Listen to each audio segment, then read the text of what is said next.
Hello everyone, this is me Kriti and welcome you again in my channel. In this today video we will discuss about continuous and comprehensive evaluation CCE. So let's start with the video. First of all, so this is the overview, that is introduction, types, nature, objective, characteristic, importance and disadvantage of the CCE. So these are all covered in this video. So let's start with the first slide, and the first slide is what is the general concept of the CCE, that is comprehensive and continuous evaluation. So CCE stands for school based evaluation, which covers all the aspect of school activities related to a child development. So we all have done our schooling and we have done a lots of activities, a lots of core curricular activities. That all the activities we have done in our school, that are all covered in the CCE. Okay, so as the name suggests, CCE, that is continuous and comprehensive evaluation. Now moving toward letter, CCE is a process of assessment which have been made compulsory by RTE 2009 in India. So one of the important point to remember here, it is recommended by RTE 2009 Act in India. Okay, and it is made compulsory by all over the schools, across all over the schools in the India. So it contains all the scholastic and co-scholastic activities, that is basically curricular and co-curricular activities. So here you also see that in the CC there are two type activities, that is co-curricular activities and curricular activity, that is also known as scholastic and co-scholastic. Okay, moving forward the next slide, and the slide is curricular activity, that is also known as scholastic activities. Here the scholastic activity is divided into further two parts, that is FA and SA. FA stands for the formative assessment and SA stands for the summative assessment.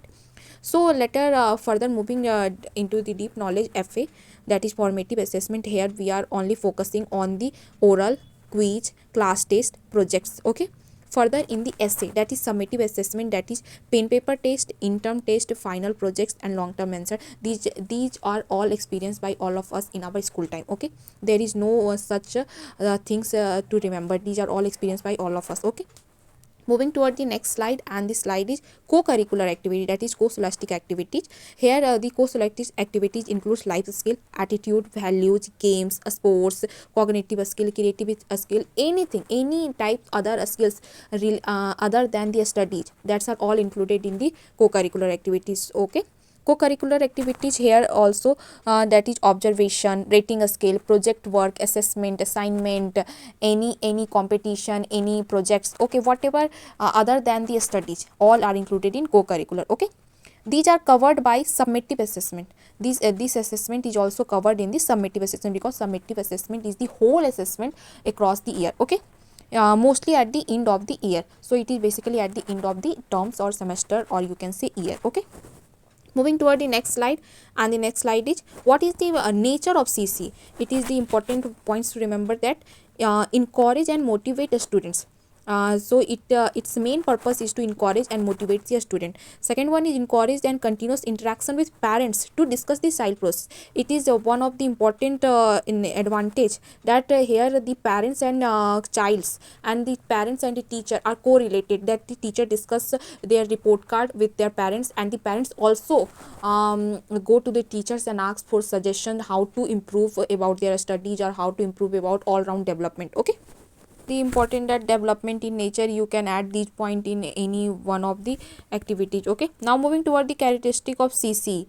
So characteristic of CC, there are many points. The first point is FA, that is the 40% of total weightage. Okay, and the SA, that is 60% of total weightage. We all know about this. Okay, FA and SA. Now moving toward the second point, that is involve two type of assessment, that is FA and SA. We all know this. Okay, moving toward the third point, that is include assessment in scholastic as well as co-scholastic aspect.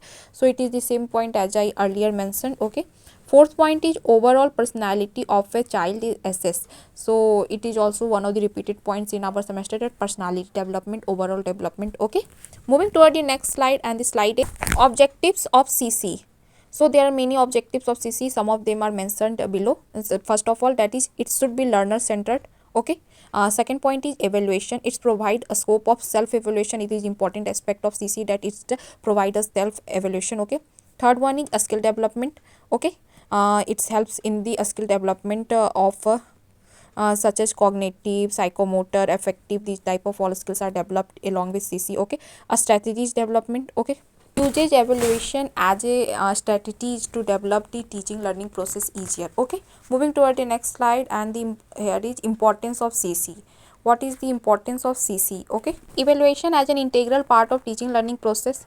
Okay, moving to the second point, it helps in minimizing the stress of a student. So it is all experienced or by all of us that it helps in minimizing the stress of a student.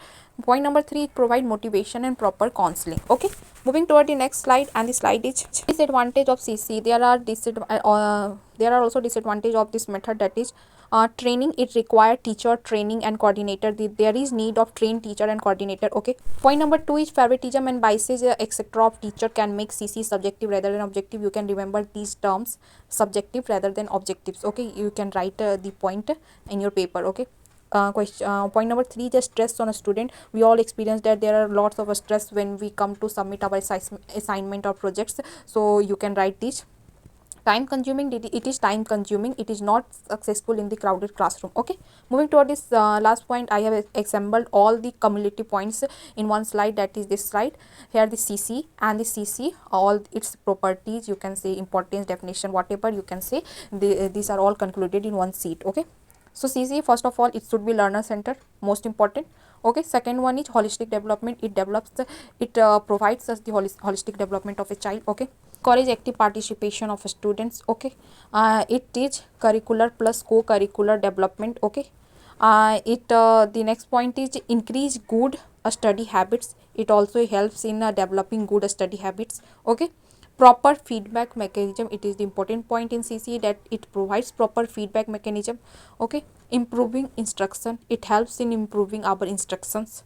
6, proper counseling, it helps in proper counseling, motivation, it helps a student to grow forward in the better direction. Okay, next point is increase interest area. It helps in increasing our the interest area, it helps to nurture our curiosity. Okay, next point, equal opportunity given to student. It is the one of the important point in CC, that it provides equal opportunity among their students. Okay, next point is reduce stress exposure.